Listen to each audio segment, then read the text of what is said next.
Good morning out there and in here. I'm making a pledge. I don't know if it'll work, but I would like to continue teaching the Bachrim the Maimed of Shoresh Mitzvas Hatefilla that I have been teaching before. And I trust that some of the Bachrim will join us. This is a little bit, I guess, ad hoc. I could have been better prepared. So at the moment, I don't have too many people to say good morning to, but I'm hoping some of the Bachrim will join. But we're going to be learning every day, 5 days of the week, bli neder. At around this time, around 8:30, 8:45, for about half an hour, a shir in derech mitzvah. I'm simply going to be continuing the Maimed Shoresh Mitzvas Hatefilla that we were doing during the course of the year. I just want to say one thing up front. I've never taught Shoresh Mitzvas Hatefilla before. The last time I learned Shoresh Mitzvas Hatefilla was almost 40 years ago. I was a little boy. So I cannot say that I'm an expert in this. And I'm not going to be, the way you're supposed to teach is you learn the entire Maimed from the beginning to the end. You know the base, the point, and then you deliver it from a position of strength. You, as a teacher, you know what's going to be happening. You structure your shiurim based on the trajectile, the direction of the Maimed. I am not prepared to such an extent. Obviously, I'm going to prepare. I try not to teach unprepared. I think that's very stupid. But I'm not going to be able to say today that I've learned till perek mem ches of the derech mitzvah Shoresh Mitzvas Hatefilla and I remember it all and so on and so forth. So that's what's going to happen. Okay, just give me 1 second. I got to put my fan on me.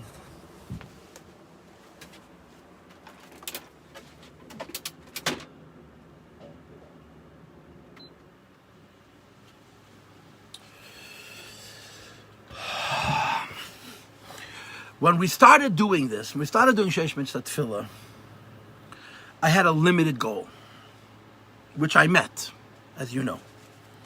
My limited goal was to learn the first 10 or 11 parakim that addressed the question of Eila v'Leila Midesa versus Yedim L'Chavim B'Shem, right? Or in the last couple of parakim, should a person daven or be a yid in his performance of mitzvahs using yichudim, or should he prefer l'daz ha'atinek, to relate to HaKadosh Baruch Hu like a child?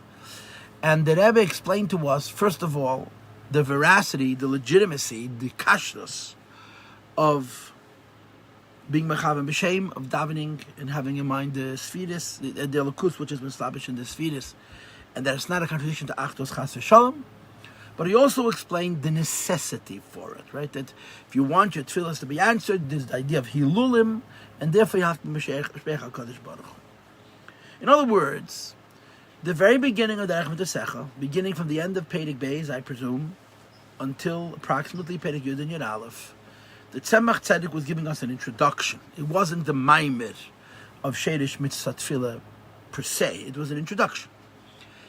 And the introduction, to me, it's one of the most useful places in all of Hasidus that explains what Elikus is, what Esesfiris are, what Edis and Kalim are, and all these other things. Of course, the context is Eila v'Leila Midesa versus Mechavim B'Shem and Yechudim and these details.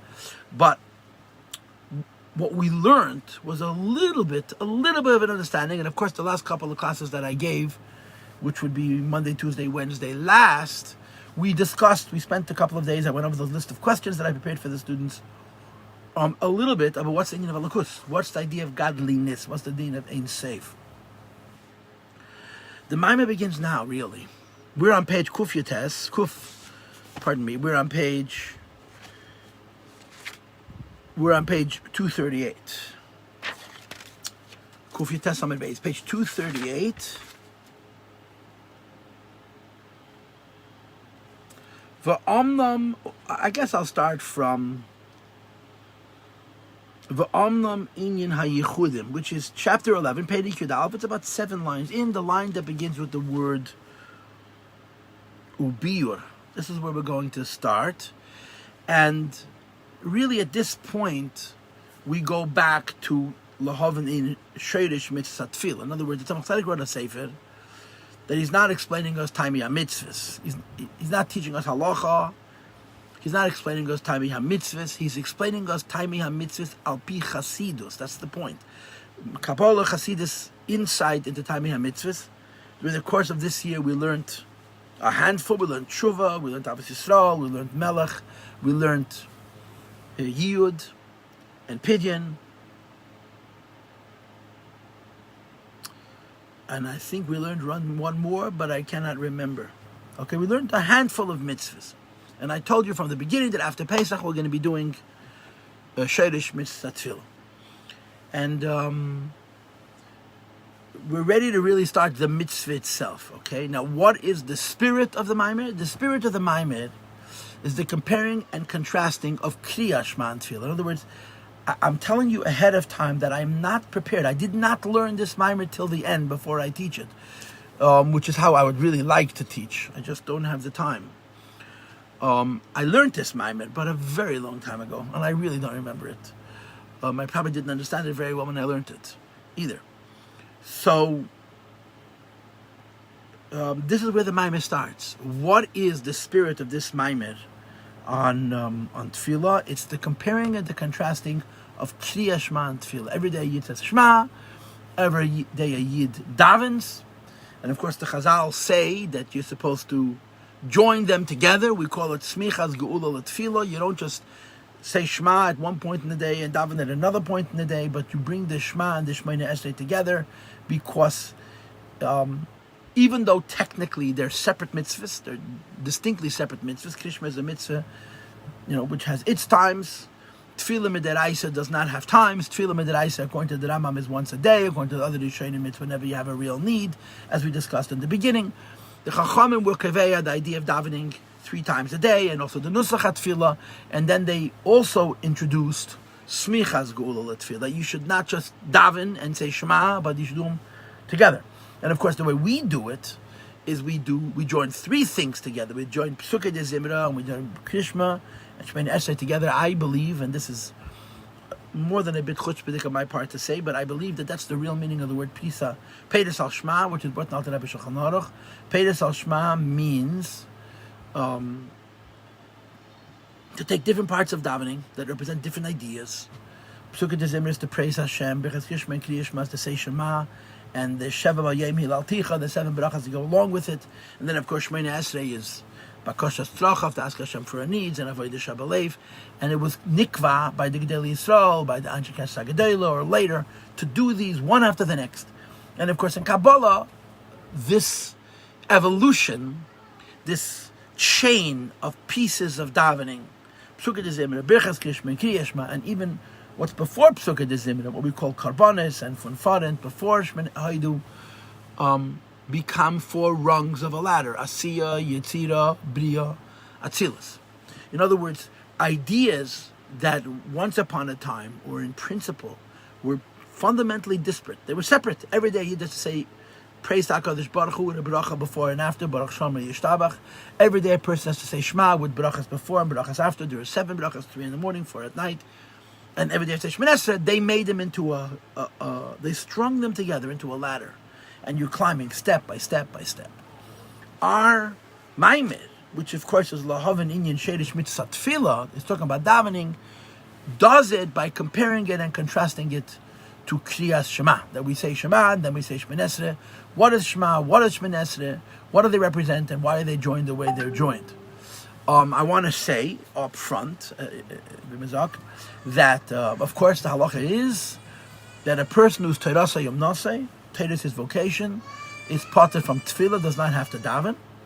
And I've told this to you a number of times already, that the meaning of the words Teirasa Yom Nosei doesn't mean a Yid who learns Torah all day long. Teirasa Yom Nosei literally means a Yid who learns Torah and Melachte Nasis al Yedei Achedim. He learns Torah all day long, and the Parnasa comes from the Torah itself.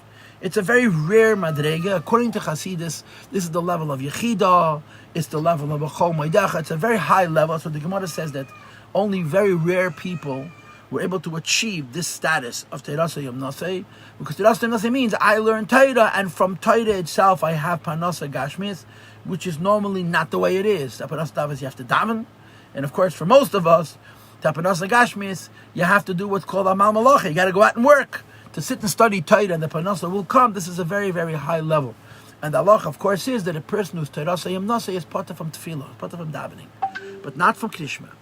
He has to do mitzvahs, he has to say Shema, but he's potter from Tefillah. Why? Why is a Yid who's Terasa Yom Nasa potter from Tefillah? There's really a very simple answer. And again, I'm saying this at the outset as an introduction. The reason he's potter from Tefillah is because the whole idea of Tefillah is to make a change in the physical world. In other words, when a Yid davens and he asks Hashem for health, and Hashem gives him health, he affected through his avodah, through his work, a change in the physical world.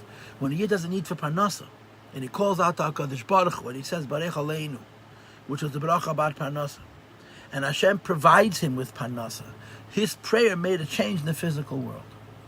As a rule, that kind of change in the physical world can only happen through tefillah. It cannot happen through Torah. And the reason this is because the whole idea of Shmoneh Esrei, as you'll see Mitzvah Hashem momentarily, is shuv, is shoiv, is to bring the Eibishter into this world. A Yid who's Terasa Yom Nasai gets his refuah from Torah itself. A Yid who's Terasa Yom Nasai gets his parnasa from Torah itself. So the idea, of course, is that most people are not on that level. That from the Torah itself they can have health, and from Torah itself they can have parnasa, and from Torah itself they can have all the other material things that a person needs. And that's why we're all mechuyev to be mafsik l'tefillah. We got to daven to pray, because you have to bring the Eibishter in, and Lashon Al Rebbe and Kutei and other places, into Chayei Shah, to bring the Eibishter into the moment, into the world and into the moment. But people who are in the madrega of Terasa Yom Nasei, let's use this expression, their Chayei Elam is also Chayei Shah. Their involvement with Torah, which is eternal life, the Eibush as above the world, because of their level, comes down into Reifei Chelim and Varach Hashanim, into health and into Parnasa and to other material things, and therefore they don't need to daven. But Krishma you have to say. Everybody has to say Krishma. Why? So again, the classic way to say it is because Kriyat Shema is Mesiras Nefesh, total sacrifice. And that's what's going to happen. We're going to be talking about what Kriyat Shema means to the daily function of a Jew, and we're going to be talking about what Shmoneh Esrei means to the daily function of the Jew, and the interface, the meeting between the two. So let's begin, okay? And like I said, every shir will be approximately half an hour, maybe a little bit longer, maybe a little bit shorter. I would like to do this. It's good for me, and I hope it's good for some of you. It's good for me to teach. I'm one of those people, the more I teach, the better it is. Although summer is supposed to be a time for relaxation, but I'm hoping to do this. And the Eibush has to help. So I'm going to start reading inside, page 238 in Derech Mitzvah, which is Daf Kuf Yutes Amud Beis. It's 8 lines, let's say, into Perek Yud Aleph. V'amnam inyan haYichudim hanal. The Rebbe had been discussing Yichudim, right? Yichudim is another word for Lechavim B'Shem. When I taught you Yichudim, when I discussed Yichudim, I explained to you that the difference between Yichudim and Lechavim B'Shem is that Lechavim B'Shem is in davening, and Yichudim is in Kiyum HaMitzvahs. But the Rebbe uses Yichudim for davening, that every single bracha of Shmoneh Esrei has a different nikud, right? Ata Choynin is a nikud patach, I think, and Yeshivenu is a nikud seirei. Every bracha of Shmoneh Esrei has a different nikuda, and the nikud has to do with the sfiris in oir. Right? I explained this to you in the shiurim, that the nikudas represent the glue, the mamutza, the in-between oires and kelim. In other words, the idea, like Shevach and Hilul that the Rebbe talked about before, that joins together the Eid and the Keli, and brings the Eid together with the Keli. So every single Baruch Shmoneh Esrei ends exactly the same way. Baruch Atah Hashem.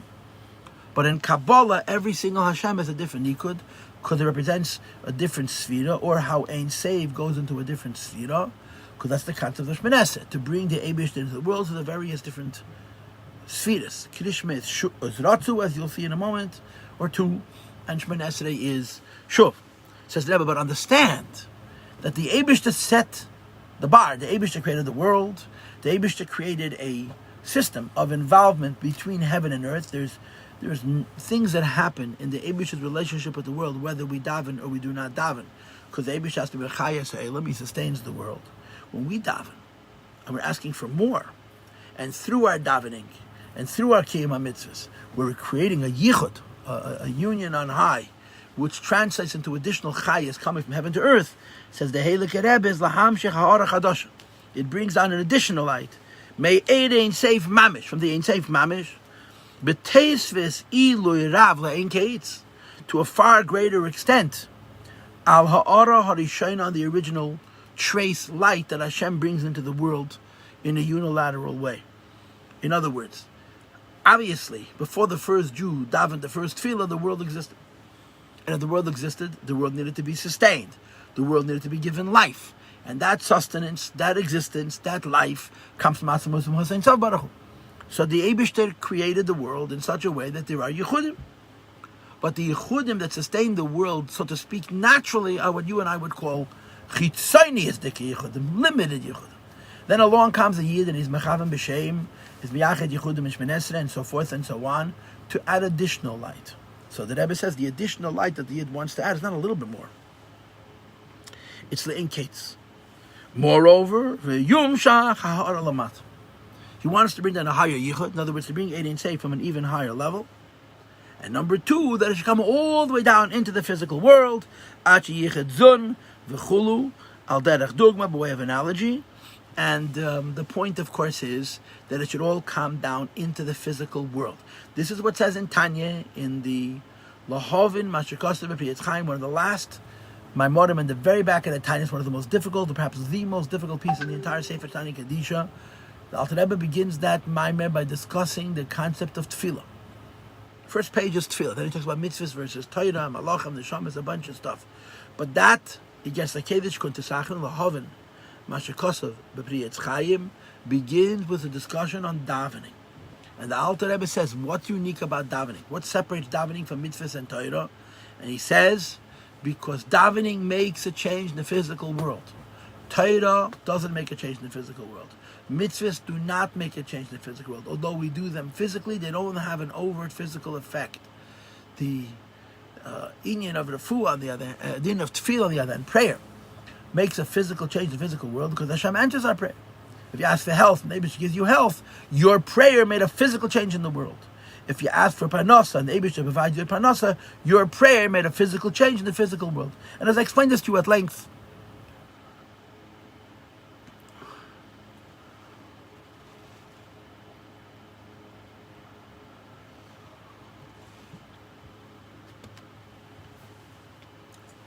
the famous question, the fundamental question, the famous question, which is, Shemon Esrei is the highest point of davening, right? It's after coming Mori, you're standing like a slave in front of your master.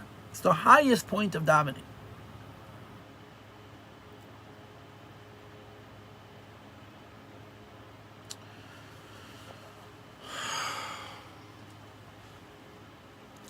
And you're asking for food and drink, asking for health.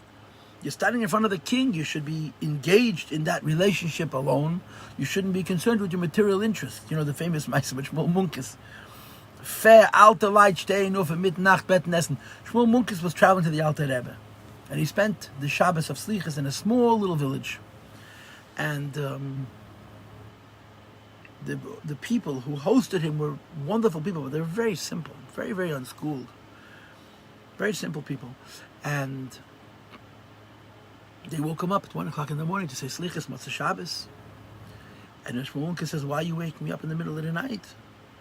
So they told him that there's a custom that before Rosh Hashanah we get up in the middle of the night to ask Hashem that the cow should give milk, the chickens should lay eggs, the field should produce food for the animals, oats, and then grain, and then all the other good things that people need, the vegetable garden.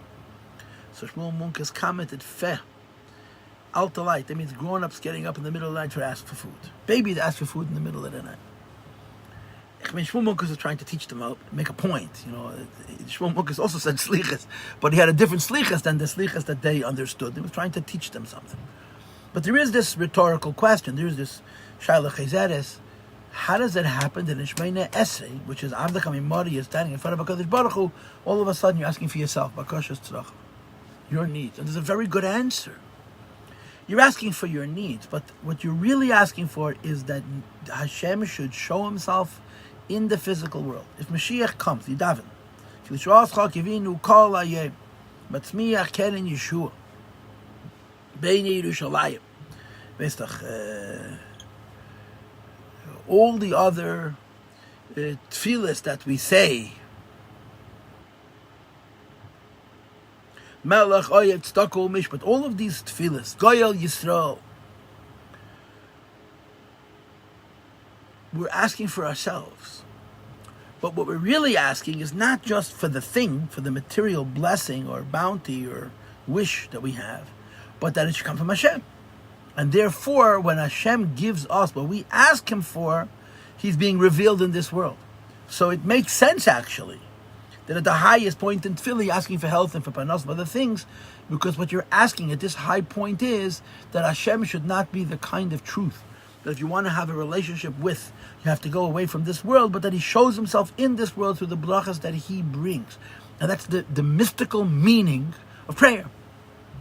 The mystical meaning of prayer is not just to ask for the things we need. The mystical meaning of prayer is to influence Kvayachal Lamaila, that Hashem should be seen in this world. That's what Shmoyne Esrei means. So the Rebbe says, in other words, you're reaching out, that there should be a higher Gili of Elokus than the Gili of Elokus we have until now, and that it should be Nimshach Lamata. That's Shmoyne Esrei. So even though the Yechudim naturally are, we're asking, so to speak, for a toisvis in the Yechudim. Okay, let's begin. I'll read just a little bit and then I'll stop. Tehine. Ulahavin biur hadvar. Says the Heilige Rebbe, I wish to explain this subject matter, this conversation, this inyan of Yechudim, which is that we should add toisvis, an additional light, into Atzilos and Lamata through the Yechudim that we do. And the Rebbe says, in order to understand this, we have to preface. We must discuss the idea that before we say Shemona Esrei, we also say Kriyas Shema. Like I said to you a few minutes ago, that technically, biblically, halachically, midiraisa, you have to say Shema. You have to say Shemona Esrei. But you don't have to say one after the other. The one after the other is a chiddush. The one after the other is a consequence of the Chazal, who wanted to join the various steps of davening together, the Karbonis and the Tzukah Dezimin and the Berchas Krishma Krishma and Shemona Esrei, to create the Sula Mutzav Arz Avareisha Magia Shemami, this ladder, which allows us to ascend from a lower level to a higher level. So we're analyzing this coupling. We're analyzing not what Kriyas Shema is, not what Shemona Esrei is, but the succession of Kriyas Shema and then Shemona Esrei. This is what our conversation is. What is the significance of the Chazal coming along and taking this Mitzvas Hatefilla of Kriyas Shema, which is connected to time, and this Mitzvas Hatefilla of Tefillah, which is not connected to time, and put them both into a time frame, into a Zman Grama, and to join them together. What is the significance of this? Says the Rebbe, even though Kriyas Shema is a mitzvah unto itself, and Shemona Esrei is a mitzvah unto itself, but according to the way the Chazal, and I don't know whether this is Anshe Sagadela or later, but it's certainly a long time ago, that they chose to put these two things together, is because they understood that Kriyas Shema, in addition to what it is unto itself, is a preparation for Shemona Esrei. Why? When it comes to Shemona Esrei, there's a kavana of Hamshach, of bringing godliness down into individual spheres. One brach is Chochmah, one brach is Bina, another brach is Chesed, another brach is Gevura, and so on. And then the Rebbe continues, of course, and after the godliness is added, Teisfis 8, in the spheres of Atzilus, say Teisefis, it's brought also Lamat. Number Kriyas Shema, as opposed to Kriyas Shema, which is the pasuk Kriyish, the very first pasuk of Shema Yisrael v'Gemer, says the Heilige Rebbe, Shwanikra Kabbalah Sil Malchus Shamayim B'Gemara is called Kabbalah Sil, accepting the yoke of the kingdom of heaven, which comes before Shemona Esrei. Says the Rebbe, who it is The idea is to bring down a light which comes from the source of all. In other words, the Eibishter himself. From the level of Ein Seif, which is called Atzmus, which I love to translate as godliness as it exists in relationship with itself, that also should come down into worldliness. That as this godliness is in relationship with itself. Which is higher and higher still. May his slapshus harasa shabiyut spheres from the godliness which diminishes itself, in order to come down into the yeses spheres shivichinas harasa kav levad, which comes from the light, the trace of light that comes from the kav. Shakav atzmei melubish ba'ak v'arasa melubish b'yutfiras da'atzilos k'meisha kosov mereni v'rabeinu b'geras ha'kedish ha'poslik iya v'chayei v'chuli. That the godliness which comes through Shemini Esrei is limited, because it comes through Ishtatus and the kav. Avo b'kriyas Shema, we say Shema, Kavana saying, our intention is Lahamshich Arach Hadash, to bring down a new light, Mimikeid, or the Kela Mamish, the source of everything Mamish. And then he says, V'achar, Shekvar, Nimshach Arazu B'klal, the Kriyas Shema. Once you say Shema, and you bring down the Samshacha Klolis from Atzmus Ein Seif, on the Mamshicham Giluya, Bipratius, we bring forward the revealing of this Ein Seif in a specific way, in a detailed way. B'chol hayut spheres, in all the 10 spheres, Adei Achai Berchon, the Shemini Esrei, to the 80 brachas, the Shemini Esrei, or Misham Nimshach Achach Lamata, then it comes into the physical world, there should be Reif Echel, V'arach Hashanah V'chulu. So Kriya Shema is Hamshacha Klolis, and Shemini Esrei is many Hamshachis Pratius. Wait, so let's explain this, yeah? You're going to see later that really Kriya Shema is Ratzu. Here we describe Kriya Shema as Hamshacha, and Shemini Esrei as Hamshacha. The difference only is that Kriya Shema is Hamshacha Klolis, and Shemini Esrei is Hamshacha Pratis. And later on you'll see what I told you, that the Kavanah of Kriya Shema is the Mesiras Nefesh, which brings down the Hamshacha Klolis, and the Kavanah Shemini Esrei is that once the Hamshacha Klolis is already here, we bring it down into the world through the Inyan Hatefilla. So the idea of Shemini Esrei. We'll talk about it in Mitzvah Hashem. Okay, so when it says over here that Kishma is Hamshacha Klolis, it's not a contradiction to what I keep on telling you, that Kishma is even Ratzu and Halah, because it's the same thing. And he concludes with that we cannot pay this by my minute as fetus asifri a level elimination. At the end of Perek Zayin we mentioned a level elimination that normally a level elimination means the elokus of this fetus rather than the fetus themselves. But at the very end of that Perek we said a level mamish elokus, which is higher than fetus. From who said that's Musi is Barach, which is the Eibush himself Shalamayla Gam Kim Haras Hem Bashvir fetus higher than the 10 fetus. And the Rebbe says V'hainu b'Kriyas Shema, that's the Kavanah of Kriyas Shema, to relate to the Eibush on a level which is higher than 10 fetus. Because we want to bring down godliness from the Eibishter himself. Okay, now I'm going to stop here. And tomorrow I'll talk a little bit about this business of Eilav Elamidesov, the two Pshatim in Eilav Elamidesov, and the idea of being Mamshech Erin from Haydin Ishtashot. Okay, this is a start. It was very important for me to start, even though I'm quite lonely here. But in Mitzvah Hashem, we will get the Chavit to join.